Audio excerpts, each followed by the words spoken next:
அனைவருக்கும் சரஸ்வதி பூஜை ஆயுத பூஜை நல்வாழ்த்துக்கள். நம்ம இப்போ கல்யாண வீட்டு ரசப்பொடி எப்படி செய்கிறோங்கிறத பார்க்கலாம் வாங்க. முதல்ல ஒரு டம்ளர் சீரகத்தை நம்ம இப்போ எடுத்துருக்கோம். அதை லேசாக வறுத்துக்க போகிறோம்.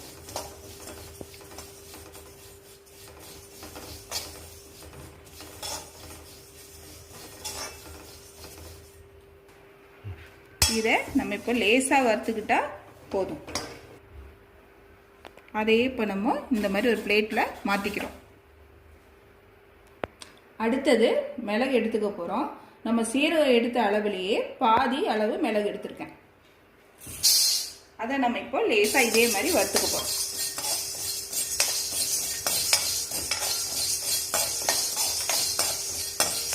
மிளகை நம்ம இப்போ வறுத்துக்கிட்டோம். ரொம்ப அதெல்லாம் வேண்டியது இல்லைங்க, சும்மா சும்மா. அடுத்தது நம்ம மல்லி எடுத்துருக்கோம்.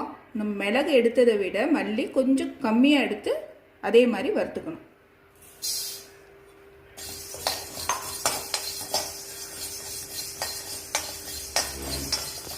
இந்த அளவுக்கு மல்லியை வறுத்தா போதும். நம்ம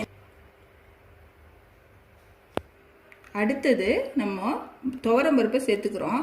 மல்லி எடுத்த அளவே தான் துவரம்பருப்பு எடுத்துக்கணும். இந்த துவரம்பருப்பு எதுக்கு நம்ம சேர்த்துறோம்னா பருப்பு ரச ஃப்ளேவர் நமக்கு இதில் கிடைக்கும். அதனால் நம்ம இந்த துவரம்பருப்பை நீங்கள் இதே மாதிரி லேசாக வறுத்துக்கணும்.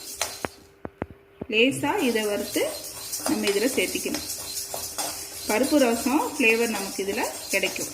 உடம்புக்கும் நல்லது பருப்பு நம்ம சேர்த்துறதுனால.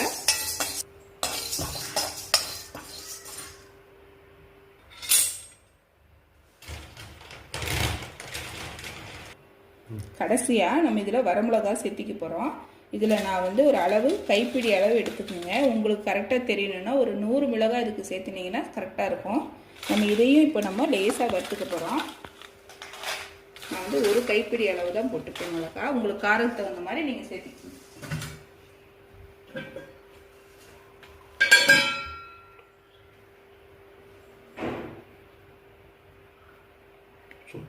இதில் நம்ம 2 கல்லுப்பு சேர்த்திக்கிறோம்.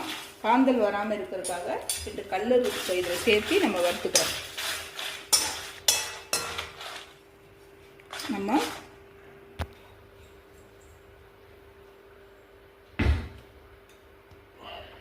கடைசியாக இதில் மஞ்சள் பொடியும் சேர்த்துக்கிறோம்.